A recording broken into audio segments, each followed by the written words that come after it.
ಮಟ್ಟದ ಯುದ್ಧಗಳ ಆಗ್ತಾ ಇರುವ ಸಂದರ್ಭದಲ್ಲಿ ಇದರ ನೇರ ಎಫೆಕ್ಟ್ ಭಾರತದ ಮೇಲೆ ಆಗ್ತಾ ಇದೆ. ಆ ಎಫೆಕ್ಟ್ ಯಾವ ರೀತಿಯಾಗಿದೆ ಅಂತ ಹೇಳಿದ್ರೆ, ಹೋಟೆಲ್ಗಳೇ ಮುಚ್ಚುವಂತಹ ಸಾಧ್ಯತೆಗಳಿದೆ, ಜೊತೆಗೆ ವೆಹಿಕಲ್ಗಳು ಹೋಗದೇ ಇರುವಂತಹ ಚಾನ್ಸಸ್ ಇದೆ.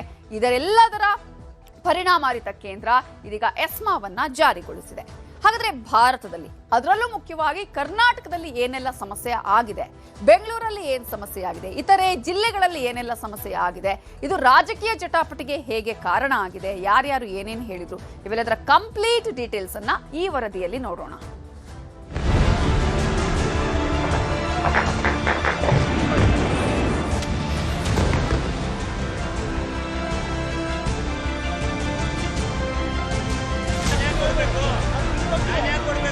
₹64 ಈ ತಿಂಗಳು 30ನೇ ತಾರೀಕು ತನಕ ತಾವು ಕೊಡಬೇಕು ಗ್ಯಾಸ್ ಅನ್ನ ಅಂತ ನಾವು ಕೇಳ್ತಾ ಇರೋದು. ಮಾಲೀಕರು ಕೂಡ ಪಿಜಿಗಳಿಗೆ ಟೈಅಪ್ ಆಗಿ ಪದಾರ್ಥ ಊಟದ ವ್ಯವಸ್ಥೆ ಮಾಡ್ತಕ್ಕಂಥದ್ದು ಇದೆ. ಸೊ ಹಾಗಾಗಿ ಎಲ್ಲೋ ಒಂದು ಹತ್ರ ನಮಗೂ ಕೂಡ ಇದ್ರ ಬಿಸಿ ತಡ್ತಾ ಇದೆ, ಅಭಾವ ಆಗಿದೆ. ಕಮರ್ಷಿಯಲ್ ಗ್ಯಾಸ್ ಸಿಗ್ತಾ ಇಲ್ಲ. ಸುಮಾರು ಒಂದು 4-5 ದಿವಸಕ್ಕೆ ಆಗುವಷ್ಟು ಗ್ಯಾಸ್ ಸಿಲಿಂಡರ್ ಡಿಸ್ಟ್ರಿಬ್ಯೂಟರ್ಗಳು ಸ್ಟಾಕ್ ಮಾಡಿದ್ದಾರೆ. ಸುಮಾರು ₹2,800 ₹3,000 ದುಡ್ಡು ಕೊಟ್ಟರೆ ಅವರಿಗೆ ಸಪ್ಲೈ ಮಾಡ್ತಾ ಇದ್ದಾರೆ. ಬ್ಯಾಂಕ್ ಫುಲ್ ಕಮ್ಮಿ ಇದೆ, ಇಲ್ಲಿ ಜಾಸ್ತಿ ಹೇಳ್ತಾರೆ, ಕೇಳಿದ್ರೆ ತಗೊಳ್ಳಿಲ್ಲ ಬಿಡಿ ಅಂತ. ಅಮೆರಿಕದವರು ಇರಾನ್ ಪರಮಾಣು ಒಪ್ಪಂದಕ್ಕೆ ಕಣ್ಣಿಟ್ರು. ಒಪ್ಪದಿದ್ದಾಗ ಇರಾನ್ ಮೇಲೆ ಇಸ್ರೇಲ್ ಕಡೆಯಿಂದ ದಾಳಿ ನಡೆಸಿದ್ರು. 11 ದಿನ ಆಗೋಯ್ತು. ಈಗಲೂ ಯುದ್ಧ ನಡೀತಾನೇ ಇದೆ. ಆ ಕಡೆಯವರು ಈ ಕಡೆಯವರನ್ನ, ಈ ಕಡೆಯವರು ಆ ಕಡೆ ದೇಶದವರನ್ನ ಹೊಡೆದು ಹಾಕ್ತಿದ್ದಾರೆ. ಆದ್ರೆ ಇಸ್ರೇಲ್ ಇರಾನ್ ಯುದ್ಧದಿಂದ ನರಕ ಅನುಭವಿಸ್ತಿರೋದು ಮಾತ್ರ ಸಾಮಾನ್ಯ ಜನ. ಕೊಲ್ಲಿ ರಾಷ್ಟ್ರಗಳು ಪ್ರತಿಷ್ಠೆಗಾಗಿ ಯುದ್ಧ ಮಾಡುತ್ತಿದ್ರೆ, ಭಾರತದಲ್ಲೂ ಅದರಲ್ಲೂ ಕರ್ನಾಟಕದಲ್ಲಿ ಬೆಲೆ ಏರಿಕೆ ಮಹಾಯುದ್ಧ ಶುರುವಾಗಿದೆ.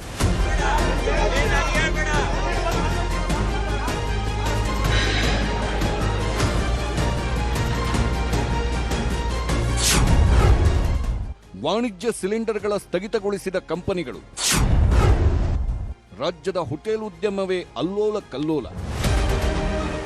ಕರ್ನಾಟಕದ ಎಲ್ಲಾ ಜಿಲ್ಲೆಗಳಲ್ಲೂ ವಾಣಿಜ್ಯ ಸಿಲಿಂಡರ್ಗಳ ಹಾಹಾಕಾರ ಶುರುವಾಗಿದೆ. ಕಮರ್ಷಿಯಲ್ ಸಿಲಿಂಡರ್ಗಳನ್ನ ಪೂರೈಸುತ್ತಿದ್ದ ಕಂಪನಿಗಳೆಲ್ಲ ನಿನ್ನೆ ರಾತ್ರಿಯಿಂದಲೇ ಸಿಲಿಂಡರ್ಗಳನ್ನ ಪೂರೈಕೆ ಮಾಡಲ್ಲ ಅಂತ ಸಂದೇಶ ಕಳಿಸಿವೆ. ವಾಣಿಜ್ಯ ಬಳಕೆ ಸಿಲಿಂಡರ್ಗಳು ಸ್ಟಾಕ್ ಇರೋವರೆಗೆ ಅಡುಗೆ ರೆಡಿಯಾಗುತ್ತೆ, ಆಮೇಲೆ ಹೋಟೆಲ್ಗಳನ್ನ ಬಂದ್ ಮಾಡಬೇಕಾಗುತ್ತೆ ಅಂತ ಹೋಟೆಲ್ ಉದ್ಯಮಿಗಳೆಲ್ಲ ಗೋಳಾಡುತ್ತಿದ್ದಾರೆ. ಈಗ ನಮ್ಮಲ್ಲಿ ಸಾಮಾನ್ಯ ಇವತ್ತು ನಾಳೆ ಮಟ್ಟ ನಡೀಬಹುದು. ಮುಂದಿದ ಅವರು ಸಪ್ಲೈ ಮಾಡಿದರೆ ನಮ್ಗೆ ನಡೀತದೆ, ಇಲ್ಲಾಂದ್ರೆ ಮುಂದೆ ಕಷ್ಟ ಆಗ್ಬೋದು. ನೋಡ್ಬೇಕು, ಮತ್ತೆ ಸಪ್ಲೈ ಇಲ್ಲಾಂದ್ರೆ ಅನಿವಾರ್ಯ ಬಂದ್ ಮಾಡಲೇಬೇಕಾಗುತ್ತದೆ. ಸರ್ಕಾರ ನಮಗೆ ಅಗತ್ಯವಿರುವಂಥ ವಾಣಿಜ್ಯ ಗ್ಯಾಸ್ ಅಂದರೆ ಕಮರ್ಷಿಯಲ್ ಗ್ಯಾಸ್ ಕೊಡದೇ ಇದ್ದರೆ ಅನಿವಾರ್ಯ ಯಾವ ಹೋಟ್ಲು ರನ್ ಮಾಡಲಿಕ್ಕಾಗುವುದಿಲ್ಲ. ಇದು ಹೋಟೆಲ್ ಮಾಲೀಕರಿಗೂ ತೊಂದರೆ, ನಮ್ಮ ನೆಚ್ಚಿನ ಗ್ರಾಹಕರಿಗೂ ತೊಂದರೆ ಆಗ್ತದೆ. ಪೂರಿ, ವಡೆ, ಬಜ್ಜಿ, ಬೋಂಡಾ ತಿಂಡಿಗಳೆಲ್ಲ ಸ್ಟಾಪ್. ಇವತ್ತಿನಿಂದಲೇ ಗರಿಗರಿ ತಿಂಡಿ ನಿಲ್ಲಿಸಿದ ಹೋಟೆಲ್ಸ್. ವಾಣಿಜ್ಯ ಬಳಕೆ ಸಿಲಿಂಡರ್ಗಳ ಸಪ್ಲೈ ನಿಂತೋಗಿದ್ದೇ ತಡ. ಹೋಟೆಲ್ನವರು ಇವತ್ತಿನಿಂದಲೇ ಹೆಚ್ಚು ಗ್ಯಾಸ್ ಬಳಸಿ ತಯಾರಿಸುವ ಗರಿಗರಿ ತಿಂಡಿಗಳ ತಯಾರಿಯನ್ನೇ ನಿಲ್ಲಿಸಿದ್ದಾರೆ. ಹೋಟೆಲ್ಗಳಿಗೆ ಹೋಗಿ ವಡೆ ಕೊಡಿ, ಬಜ್ಜಿ ಕೊಡಿ, ಚೈನೀಸ್ ಐಟಂ ಕೊಡಿ, ಪೂರಿ ಕೊಡಿ ಅಂದ್ರೆ ನಾಳೆಯಿಂದ ಸಿಗಲ್ಲ. ಯಾಕಂದ್ರೆ ಯುದ್ಧದ ಪರಿಣಾಮ LPG ಗ್ಯಾಸ್ ಸಿಲಿಂಡರ್ ಸರಬರಾಜಿನಲ್ಲಿ ವ್ಯತ್ಯಾಸ ಆಗಿದೆ. ಆದ್ದರಿಂದ ನಮ್ಮ ಹೋಟೆಲ್ನಲ್ಲಿ ತಾತ್ಕಾಲಿಕವಾಗಿ ಸೀಮಿತವಾದ ತಿಂಡಿ ತಿನಿಸುಗಳು ಮಾತ್ರ ಲಭ್ಯವಿರುತ್ತೆ. ಗ್ರಾಹಕರು ಸಹಕರಿಸಬೇಕಾಗಿ ವಿನಂತಿ ಅಂತ ಈಗಾಗಲೇ ಹೋಟೆಲ್ಗಳ ಮುಂದೆ ಸೂಚನಾ ಫಲಕಗಳನ್ನು ಹಾಕಿದ್ದಾರೆ. ಇದು ಒಂದು ಹೋಟೆಲ್ನ ಕಥೆಯಲ್ಲ. ಬೆಂಗಳೂರಲ್ಲಿರೋ 45,000ಕ್ಕೂ ಹೆಚ್ಚು ಹೋಟೆಲ್ಗಳ ಪೈಕಿ ಅರ್ಧಕ್ಕರ್ಧ ಹೋಟೆಲ್ಗಳಲ್ಲಿ ಇಂಥ ಸೂಚನಾ ಫಲಕ ಹಾಕಲಾಗಿದೆ. ಬೆಳಿಗ್ಗೆ ಒಂದು ಹೋಟೆಲಲ್ಲಿ ಗ್ಯಾಸ್ ಹಚ್ಚಿದ ನಂತರನೇ ನಮ್ದು ಪ್ರಾರಂಭ ಆಗೋದು. ಈ ಗ್ಯಾಸೇ ಇಲ್ಲ ಅಂದ್ರೆ ನಾವು ಹೋಟೆಲ್ ರನ್ ಮಾಡೋದು ಹೇಗೆ? ಹಸಿದ ತರಕಾರಿ ಸರ್ಕಾರ ಪಾರ್ಲಿಮೆಂಟ್ ನಡೀತಾ ಇದೆ, ಮೀಟಿಂಗ್ ಕರೆದಿದ್ದೀವಿ ಅಂತ ಹೇಳ್ತಾ ಇದ್ದಾರೆ. ಅಲ್ಲೇನಾದ್ರೂ ಅನುಮತಿ ಕೊಟ್ಟರೆ ಅದು ಫಿಲ್ಲಿಂಗ್ ಸ್ಟಾರ್ಟ್ ಆಗುತ್ತೆ. ಆವಾಗ ಸ್ವಲ್ಪ ಸಿಗ್ಬೋದು ಅಂತ ಒಂದು ಆಶಾಭಾವನೆ ಇದೆ. ಇಲ್ಲ ಅಂದ್ರೆ ನಾಳೆಯಿಂದ ಬಂದ್ ಆಗೋ ಚಾನ್ಸಸ್ ಜಾಸ್ತಿ ಇದೆ. ಗೃಹ ಬಳಕೆ ಸಿಲಿಂಡರ್ ಕೊರತೆ ಇಲ್ಲ ಅಂತಿದೆ ಕೇಂದ್ರ. ಆದರೂ ಮನೆಗಳಿಗೂ ಸಪ್ಲೈ ಆಗ್ತಿಲ್ಲ ಅಡುಗೆ ಸಿಲಿಂಡರ್. ಹೋಟೆಲ್ಗಳಿಗಷ್ಟೇ ಅಲ್ಲ, ಮನೆಗಳಿಗೆ ಸಪ್ಲೈ ಮಾಡುವ 14 kg ಗ್ಯಾಸ್ ಸಿಲಿಂಡರ್ಗಳ ಸಪ್ಲೈನಲ್ಲೂ ಸಾಕಷ್ಟು ಸಮಸ್ಯೆ ಆಗಿದೆ. ಯಾಕಂದ್ರೆ ಗ್ಯಾಸ್ ಬುಕ್ ಮಾಡಿ 2, 3, 4, 5 ದಿನಗಳಾದ್ರೂ ಎಷ್ಟೋ ಕಡೆ ಸಿಲಿಂಡರ್ಗಳನ್ನೇ ಸಪ್ಲೈ ಮಾಡುತ್ತಿಲ್ಲ. ತಲೆ ಕೆಡಿಸ್ಕೊಂಡ ಜನ ಸೀದಾ ಗ್ಯಾಸ್ ಏಜೆನ್ಸಿಗಳಿಗೆ ಲಗ್ಗೆ ಹಾಕ್ತಿದ್ದಾರೆ. ಗ್ಯಾಸ್ ಏಜೆನ್ಸಿಯವರು ಸರ್ವರ್ ಡೌನ್ ಆಗಿದೆ, ಬುಕ್ಕಿಂಗ್ ಸಿಕ್ಕಾಪಟ್ಟೆ ಜಾಸ್ತಿ ಆಗಿದೆ, ಸಿಲಿಂಡರ್ ಸ್ಟಾಕ್ ಕಡಿಮೆ ಇದೆ, ನಾಳೆ ಕಳಿಸ್ತೀವಿ, ನಾಡಿದ್ದು ಕಳಿಸ್ತೀವಿ ಅಂತ ಕಥೆ ಕಟ್ತಿದ್ದಾರೆ. ನಾನು 6ನೇ ತಾರೀಕಿಗೆ ಸಿಲಿಂಡರ್ ಹಚ್ಚಿದ್ದೀನಿ. ನಾನು 6ನೇ ತಾರೀಕಿಗೆ ಸಿಲಿಂಡರ್ ಹಚ್ಚಿದ್ರೆ ನಂಗೆ ಡಾಕೆಟ್ ನಂಬರ್ ಬಂದೈತಿ.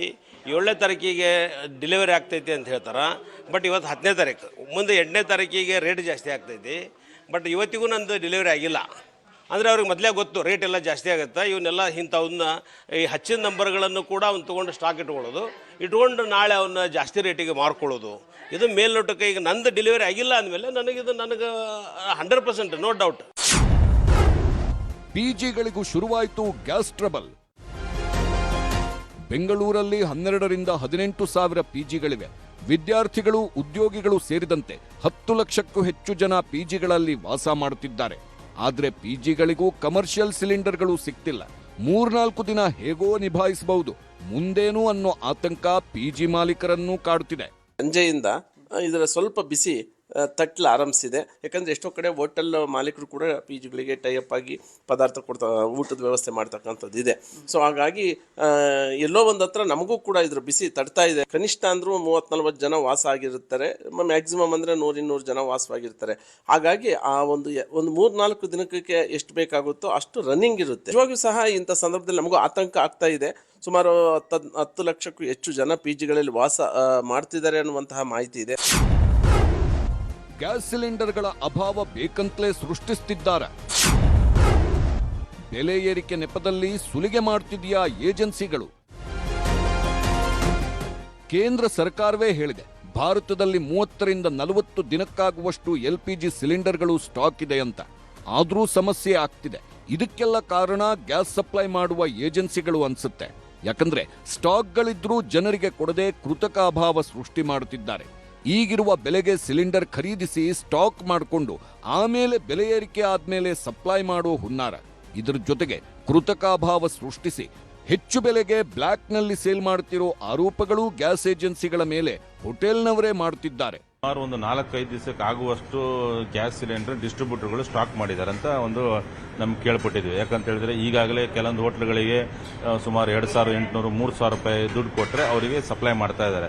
ಅಂದರೆ ನಮ್ಮ ಗೋಡಾನ್ಗಳಿದೆ, ಅಲ್ಲಿಗೆ ಬಂದು ನೀವೇ ತಗೊಂಡು ಹೋಗಬೇಕು ಅಂತೇಳಿ ಒಂದು ಈ ರೀತಿಯಾದ ಒಂದು ಆಟ ಆಡ್ತಾ ಇದ್ದಾರೆ. ಇವತ್ತು ಇಂಡಿಯನ್ ಆಯಿಲ್ ಕಾರ್ಪೊರೇಷನ್ನಲ್ಲಿ ನಮ್ಮ ಅಗರ್ವಾಲ್ ಅಂತ ED ಎಕ್ಸಿಕ್ಯೂಟಿವ್ ಡೈರೆಕ್ಟರ್ ಇದ್ದಾರೆ. ಅವರೆಲ್ಲ ಒಂದು ಅಧಿಕಾರಿಗಳು ಅದು ಎಲ್ಲ ಗೋಡಾನ್ಗಳಿಗೆ ಹೋಗ್ಬಿಟ್ಟು ರೇಡ್ ಮಾಡಬೇಕು. ಗ್ಯಾಸ್ ಏಜೆನ್ಸಿಗಳದ್ದೇ ಕಳ್ಳಾಟ ಹೆಚ್ಚಾಗಿದೆ ಅನ್ನೋ ಗಂಭೀರ ಆರೋಪಗಳಿವೆ. ಬರೀ ಆರೋಪ ಅಷ್ಟೇ ಅಲ್ಲ, ಇದಕ್ಕೆ ಸಾಕ್ಷಿ ಬೆಂಗಳೂರಿನ ಶೇಷಾದ್ರಿಪುರಂ ರಸ್ತೆಯಲ್ಲಿರುವ ಟ್ರೂ ಗ್ಯಾಸ್ ಬಂಕ್ನಲ್ಲಿ ನಡೆದ ಗಲಾಟೆ. 50 ರೂಪಾಯಿಗೆ ಇದೆಯಣ್ಣ, ಅವನು ಫ್ರೀಯಾಗಿ ಕೊಡ್ತಾನೆ, ಹೋಗೋಣ. ನಾನು ಹೇಳ್ತಾ ಇದ್ದೇನೆ, ನಾನು ಯಾಕೆ ಕೊಡ್ಬೇಕು?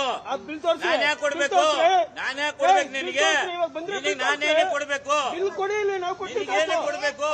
ನಿನಗೇನೆ ಕೊಡ್ಬೇಕು? ನಿನಗೇನೆ ಕೊಡ್ಬೇಕು? ಆಟೋಗಳಿಗೆ ಗ್ಯಾಸ್ ತುಂಬಿಸಲು ಬಂದ ಆಟೋ ಚಾಲಕರ ಹತ್ರ 20ರಿಂದ 26 ರೂಪಾಯಿ ಹೆಚ್ಚು ಹಣ ಕೇಳಿದ್ರು. ಇದರಿಂದ ಸಿಟ್ಟಿಗೆದ್ದ ಆಟೋ ಚಾಲಕರು ಗ್ಯಾಸ್ ಬಂಕ್ ಮಾಲೀಕನಿಗೆ ತರಾಟೆಗೂ ತಗೊಂಡ್ರು. ಕೊನೆಗೆ ಬಂಕ್ ಮಾಲೀಕ ಬಾಗಿಲು ಹಾಕೊಂಡು ಹೋದ. ಏನೋ ಸ್ಕೀಮ್ ಐತೆ ಅಂತ 1 ಲೀಟರ್ಗೆ ಇಷ್ಟು ಪಾಯಿಂಟ್ ಅಂತ ಕೊಡ್ತಾವ್ರೆ, ಆಯ್ತಾ? ಇವಾಗ ನಾವ್ ಏನ್ ಕೇಳ್ದೋ, ನಿನ್ನ ಆಫೀಸಲ್ಲಿ ಹೋಗಿ ಕೇಳಿದೆ, ಯಾಕೆ ಸರ್ 85 ರೂಪಾಯಿ ಅಂತ ಕೇಳಿದ್ರೆ, ಇಲ್ಲ ನಮ್ಮ ಹತ್ರ 85 ಇದೆ, ಗ್ಯಾಸ್ ಬರ್ತಾ ಇಲ್ಲ, ಮಂಗಳೂರಲ್ಲಿ ನಿಲ್ಸ್ಬಿಟ್ಟೈತೆ ಲಾರಿ. ಏನ್ ಮೇಡಮ್, ನಾವು ಬಡವರು, ಅವತ್ತು ತಿನ್ನೋರು, ನಮ್ಗೆ ಈ ತರ ಮಾಡಿದ್ರೆ ಹೆಂಗದು? ಬೆಲೆ ಏರಿಕೆ ಅಭಾವ ಸೃಷ್ಟಿಸಿದ್ರೆ ಹುಷಾರ್. ತೈಲ ಕಂಪನಿಗಳಿಗೆ ಕೇಂದ್ರದಿಂದ ಎಸ್ಮಾ ಜಾರಿ. ದೇಶಾದ್ಯಂತ ತೈಲ ಪೂರೈಕೆ ಆಗುತ್ತಲೇ ಕೇಂದ್ರ ಸರ್ಕಾರ ಎಸ್ಮಾ ಜಾರಿ ಮಾಡಿದೆ. ಪೆಟ್ರೋಲ್, ಡೀಸೆಲ್, ಗ್ಯಾಸ್ನ ಕೃತಕ ಅಭಾವ ಸೃಷ್ಟಿ, ಬೆಲೆ ಏರಿಕೆಗೆ ಕಡಿವಾಣ ಹಾಕಲು ಕೇಂದ್ರ ಸರ್ಕಾರ ಎಸ್ಮಾ ಜಾರಿ ಮಾಡಿದೆ. ಜನಸಾಮಾನ್ಯರಿಗೆ ತೊಂದರೆಗಳಾಗುವ ಯಾವುದೇ ಕೆಲಸ ಮಾಡಬಾರದೆಂದು ತಾಕೀತು ಮಾಡಿದೆ. 1955ರ ಎಸ್ಮಾ ಕಾಯ್ದೆ ಪ್ರಕಾರ ಮೂಲಸೌಕರ್ಯ ಪೂರೈಕೆಗೆ ಆದ್ಯತೆ ನೀಡಬೇಕು. ಗೃಹ ಬಳಕೆ ಗ್ಯಾಸ್, ವಾಹನಗಳ CNGಗೆ ಅಡ್ಡಿಪಡಿಸುವಂತಿಲ್ಲ. ಗೃಹ ಬಳಕೆ ಗ್ಯಾಸ್, ವಾಹನಗಳ CNG 100% ಪೂರೈಕೆ ಮಾಡಬೇಕು. ಟೀ ಫ್ಯಾಕ್ಟರಿ, ಉತ್ಪಾದನಾ ವಲಯ, ಕೈಗಾರಿಕೆಗಳಿಗೆ 80% ಪೂರೈಕೆ ಮಾಡಬೇಕು. ರಸಗೊಬ್ಬರ ಫ್ಯಾಕ್ಟರಿಗಳಿಗೆ 70% ಕೊಡಬೇಕು. ಸಂಸ್ಕರಣಾ ಘಟಕಗಳು, ಕೆಮಿಕಲ್ ಕಂಪನಿಗಳಿಗೆ 35% ಕಡಿತ ಮಾಡಬಹುದು. ಕೇಂದ್ರ ಸರ್ಕಾರಕ್ಕೆ ತೈಲ ಕಂಪನಿಗಳು ಉತ್ಪಾದನೆ, ಸರಬರಾಜು, ಪೂರೈಕೆ ಬಗ್ಗೆ ವರದಿ ಕೊಡಬೇಕು. ತೈಲ ಕಂಪನಿಗಳ ವ್ಯವಹಾರಗಳ ಮೇಲೆ ಕೇಂದ್ರದ ಪ್ರತಿನಿಧಿಯೊಬ್ಬರಿಂದ ನಿಗಾ ಇಡಲಾಗುವುದು. ಕೊರತೆ, ಕೃತಕ ಅಭಾವ ಕಂಡುಬಂದ್ರೆ ಕೇಂದ್ರ ಸರ್ಕಾರದಿಂದ ಕ್ರಮ ನಿಶ್ಚಿತ ಎಂಬ ಸಂದೇಶ ರವಾನೆಯಾಗಿದೆ. ದೇಶದಲ್ಲಿ ಸಮಸ್ಯೆ ಬಿಗಡಾಯಿಸುತ್ತಿರುವಾಗಲೇ ಜನಾಕ್ರೋಶಕ್ಕೆ ಕೇಂದ್ರ ಸರ್ಕಾರ ಮಣಿದಿದೆ. ಪ್ರಧಾನಿ ನರೇಂದ್ರ ಮೋದಿ ಭೇಟಿಯಾದ ಕೇಂದ್ರ ಸಚಿವ ಹರ್ದೀಪ್ ಸಿಂಗ್ ಪುರಿ ತೈಲ ಪೂರೈಕೆ ಅಗತ್ಯತೆ, ಸರಬರಾಜು ಬಗ್ಗೆ ಚರ್ಚೆ ಮಾಡಿದ್ರು. ಗ್ಯಾಸ್ ಕೊರತೆ ಸಮಸ್ಯೆಗೆ ಪರಿಹಾರ ಕಂಡುಕೊಳ್ಳುವ ಪ್ರಯತ್ನ ಮಾಡಿದ್ರು. ಪ್ರಧಾನಿ ಭೇಟಿ ಬಳಿಕ ಎಕ್ಸ್ನಲ್ಲಿ ಪೋಸ್ಟ್ ಮಾಡಿದ ಪುರಿ, ಗ್ಯಾಸ್ ಸರಬರಾಜು ಪೂರೈಕೆಗೆ ಬದ್ಧವಾಗಿದ್ದೇವೆ. ಗೃಹ ಬಳಕೆ ವಾಹನಗಳಿಗೆ ಆದ್ಯತೆ ನೀಡಲಾಗುವುದು. ಗೃಹ ಬಳಕೆ ಗ್ಯಾಸ್ ಅಭಾವವಿಲ್ಲ, ದಾಸ್ತಾನಿದೆ. ನಾಗರಿಕರು ಆತಂಕ ಪಡುವ ಅಗತ್ಯವಿಲ್ಲ. ಹರ್ದೀಪ್ ಸಿಂಗ್ ಪುರಿ ಪೆಟ್ರೋಲಿಯಂ ಸಚಿವ ಎಂಬ ಅಭಯ ನೀಡಿದ್ರು. ದೇಶಾದ್ಯಂತ ಗ್ಯಾಸ್ ಬೇಡಿಕೆ ಅಭಾವದ ಬಗ್ಗೆ ಕೇಂದ್ರ ಸರ್ಕಾರಕ್ಕೆ ಬಿಸಿ ಮುಟ್ಟಿಸಿದೆ ಕಾಂಗ್ರೆಸ್. अब बात यह है कि संकट बढ़ रहे हैं और बढ़ेंगे, क्योंकि जिस तरह से हमारी सरकार ने ये जो ट्रेड डील है इनकी, इसमें जिस तरह से झुके हैं अमेरिका के सामने, उससे हमारे संकट बढ़ेंगे. और उसके ऊपर से जंग भी है, तो ये तो बढ़ेगा. ಈ ಮಧ್ಯೆ ಕರ್ನಾಟಕ ಸಿಎಂ ಸಿದ್ದರಾಮಯ್ಯ ಕೂಡ ಕೇಂದ್ರ ಸರ್ಕಾರಕ್ಕೆ ಪತ್ರ ಬರೆದಿದ್ದಾರೆ. ಕೂಡಲೇ ಕೇಂದ್ರ ಸರ್ಕಾರ ಮಧ್ಯಸ್ಥಿಕೆ ವಹಿಸಬೇಕೆಂದು ಆಗ್ರಹಿಸಿದ್ದಾರೆ. ರವರಿಗೆ ಹರ್ದೀಪ್ ಸಿಂಗ್ ಪುರಿ, ಕೇಂದ್ರ ಪೆಟ್ರೋಲಿಯಂ ಮತ್ತು ನೈಸರ್ಗಿಕ ಅನಿಲ ಸಚಿವ. ಇರಾನ್ ಯುದ್ಧದಿಂದ ಬೆಂಗಳೂರಿನಲ್ಲಿ ವಾಣಿಜ್ಯ ಬಳಕೆಯ ಗ್ಯಾಸ್ ತೊಂದರೆ ಉಂಟಾಗಿದೆ. ಗ್ಯಾಸ್ ಸಿಗದೆ ಹೋಟೆಲ್ಗಳಲ್ಲಿ ಊಟ ತಿಂಡಿ ಸಿಗುತ್ತಿಲ್ಲ. ಹೋಟೆಲ್ಗಳಲ್ಲಿನ ಮೆನು ಪ್ರಮಾಣ ಕುಸಿದಿದೆ. ಸೀಮಿತ ಆಹಾರ ಮಾತ್ರ ಸಿಗ್ತಿದೆ. ಹೋಟೆಲ್ ಮೇಲೆ ಅವಲಂಬಿತರಾದ ಜನಸಾಮಾನ್ಯರಿಗೆ ತೊಂದರೆ ಆಗ್ತಿದೆ. ಕೆಲ ಹೋಟೆಲ್ಗಳಿಗೆ ಬೀಗ ಬಿದ್ದಿದೆ. ಕೆಲ ಹೋಟೆಲ್ಗಳಿಗೆ ತೊಂದರೆಯಾಗಿದೆ. ಪೂರ್ಣ ಪ್ರಮಾಣದಲ್ಲಿ ಗ್ಯಾಸ್ ನಿಂತು ಹೋಗಿದ್ದರಿಂದ ಸಮಸ್ಯೆ ಉಂಟಾಗಿದೆ. ಮನೆಯಿಂದ ದೂರ ಉಳಿದಿರುವ ವಿದ್ಯಾರ್ಥಿಗಳು, ಕಾರ್ಮಿಕರಿಗೆ ಸಮಸ್ಯೆಯಾಗಿದೆ. ಮದುವೆ ಮಂಟಪ, ಹಾಸ್ಟೆಲ್, ಧಾರ್ಮಿಕ ಕಾರ್ಯಕ್ರಮಗಳಿಗೂ ತೊಂದರೆಯಾಗುತ್ತಿದೆ. ದುಬಾರಿ ಹಣ ಕೊಟ್ಟು ಖರೀದಿ ಮಾಡಬೇಕಾದ ಅನಿವಾರ್ಯತೆ ಎದುರಾಗಿದೆ. ಉದ್ಯಮಿಗಳು ಸಾರ್ವಜನಿಕರ ಹಿತದೃಷ್ಟಿಯಿಂದ ಗ್ಯಾಸ್ ಪೂರೈಕೆಗೆ ಆದ್ಯತೆ ಸಿಗಬೇಕಿದೆ. ಕೇಂದ್ರ ಸರ್ಕಾರ ಕೂಡಲೇ ಮಧ್ಯಸ್ಥಿಕೆ ವಹಿಸಿ ಗ್ಯಾಸ್ ಲಭಿಸುವಂತೆ ಮಾಡಬೇಕೆಂದು ಮನವಿ ಮಾಡಿಕೊಳ್ಳುತ್ತೇನೆ. ಸಿದ್ದರಾಮಯ್ಯ, ಮುಖ್ಯಮಂತ್ರಿ. ಸಿದ್ದರಾಮಯ್ಯ ಪತ್ರ ಬರೆಯುತ್ತಲೇ ಸಂಪುಟ ಎಲ್ಲರೂ ಹಾಗೂ ಕಾಂಗ್ರೆಸ್ ನಾಯಕರು ಕೇಂದ್ರದ ವಿರುದ್ಧ ಹರಿಹಾಯ್ದರು. ಪಾರ್ಲಿಮೆಂಟ್ ಅಲ್ಲಿ ಸರ್ಕಾರ ಇದನ್ನ ಚರ್ಚೆ ಮಾಡಬೇಕು. ಇವತ್ತರೆಗೂ ಚರ್ಚೆ ಮಾಡಕ್ಕೆ ಅವಕಾಶ ಕೊಡ್ತಾ ಇಲ್ಲ. ಅದಕ್ಕೆ ನಮ್ಮ ಎಲ್ಲಾ ಎಂಪಿಗಳು, ಇಂಡಿಯಾ ಒಕ್ಕೂಟದ ಎಂಪಿಗಳೆಲ್ಲ ನಿನ್ನೆ ಪ್ರತಿಭಟನೆ ಮಾಡಿದ್ದಾರೆ. ಯಾಕೆ ಅವ್ರಿಗೆ ಭಯ? ನಿಮ್ಮ ಫಾರಿನ್ ಪಾಲಿಸಿ ಇವತ್ತಿಂದಲ್ಲ, ನಾವು ಇರಾನ್ ಜೊತೆ ಸಂಬಂಧ, ನಮ್ಗೆ ಸ್ಟಾಕ್ ಇಲ್ಲ. ಈಗಾಗಲೇ ಡೀಸೆಲ್ ಬೆಲೆ ನಿನ್ನೆನೆ ಹೆಣ್ಮಕ್ಳು ವರ್ಲ್ಡ್ ವುಮನ್ ಡೇ ದಿನನೇ 60 ರೂಪಾಯಿ ಏರಿಕೆ ಮಾಡಿ ಎಲ್ಲರಿಗೂ ಮಾಡಿದ್ದಾರೆ. ಎಂಪಿಗಳು ಯಾಕೆ ಮಾತಾಡ್ತಾ ಇಲ್ಲ? ಎಂಪಿಗಳು ಒಬ್ರು ಮಾತಾಡ್ತಾ ಇಲ್ಲ. ಈ ಗ್ಯಾಸ್ ಬೆಲೆ, ಗ್ಯಾಸ್ ತೊಂದರೆ ಆಗಿರೋದು ಈಗ ಎಲ್ಲ ಸ್ಟ್ರೈಕ್ ಮಾಡ್ತಾರಲ್ಲ, ಎಂಪಿಗಳು ಅದ್ರ ಬಗ್ಗೆ ಮಾತಾಡ್ಲಿ. ಎಲ್ಲದಕ್ಕೂ ಧ್ವನಿ ಎತ್ತಾರೆ, ಬಹಳ ವಿಚಿತ್ರವಾಗಿ ಧ್ವನಿ ಎತ್ತಾರೆ, ಎಲ್ಲ ಮಾತಾಡ್ತೀನಿ. ಆದ್ರೆ ಇವತ್ತು ಕೇಂದ್ರ ಸರ್ಕಾರ ಎಸೆನ್ಷಿಯಲ್ ಸರ್ವಿಸಸ್ ಮೇಂಟೆನೆನ್ಸ್ ಆಕ್ಟ್ ಅನ್ನ ಜಾರಿ ಮಾಡಿದೆ. ಎಸ್ಮಾ ಆಕ್ಟ್ ಅನ್ನ ಜಾರಿ ಮಾಡಿದೆ to ensure uninterrupted LPG supply ಅಂತ.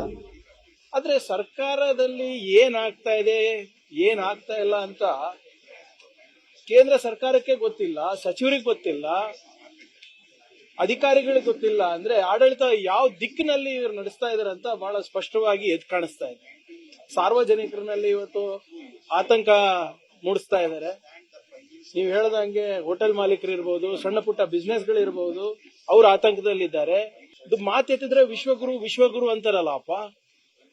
ಏನ್ ಇದ ಮಾಡೋದ್ ನಿಮ್ದು? ಇಬ್ರು ದೋಸ್ತ್ಗಳು, ಟ್ರಂಪ್ ನಿಮ್ ಬೆಸ್ಟ್ ಫ್ರೆಂಡ್ ಅಂತೀರಾ, ಇಸ್ರೇಲ್ ಪ್ರಧಾನಮಂತ್ರಿನೂ ನಿಮ್ ಬೆಸ್ಟ್ ಫ್ರೆಂಡ್ ಅಂತೀರಾ, ಇಬ್ರು ಸಮುದ್ರದ ಅಲೆಗಳಲ್ಲಿ ಓಡಾಡ್ತೀರಾ ಪ್ಯಾಂಟ್ ಏರ್ಸ್ಕೊಂಡೆ. ಇದ ಮಾಡೋದು? 15 ದಿನದಿಂದ ನೀವೇ ಇಸ್ರೇಲ್ ಅಲ್ಲಿ ಇದ್ರಲ್ಲ, ನಿಮ್ಗೆ ಇದೆಲ್ಲ ಹೇಳಿಲ್ವ ಅವರು?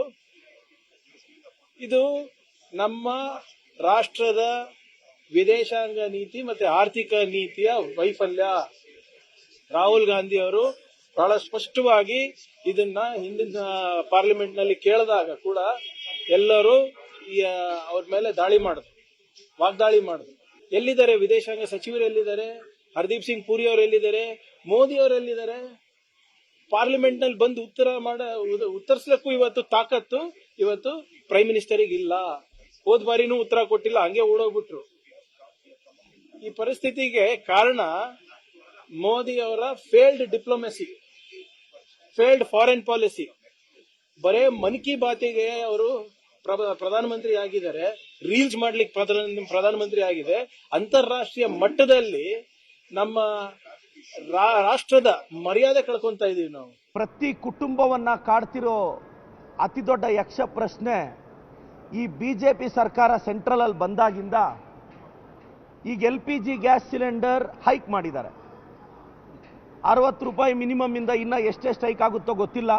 ಈಗ ವಾರ 10 ದಿನ 15 ದಿನ 20 ದಿನ ವೇಟ್ ಮಾಡಬೇಕಾದಂತ ಸ್ಥಿತಿ ಕಾಣಿಸ್ತಾ ಇದೆ. ಹಾಗಾಗಿ ಹಿತಮಿತವಾಗಿ ಖರ್ಚು ಮಾಡಿ ನೀವು ಅದನ್ನ ಬಳಕೆಯನ್ನು ಮಾಡಿ ಅನಿಲವನ್ನ ಪೆಟ್ರೋಲ್ ಡೀಸೆಲ್ಗೆ ಏನು ಕೊರತೆ ಆಗಲ್ಲ. ಜಗತ್ತನ್ನ ಕಾಡ್ತಾ ಇರುವಂತ ಒಂದು ಸಮಸ್ಯೆ ಆಗಿದೆ.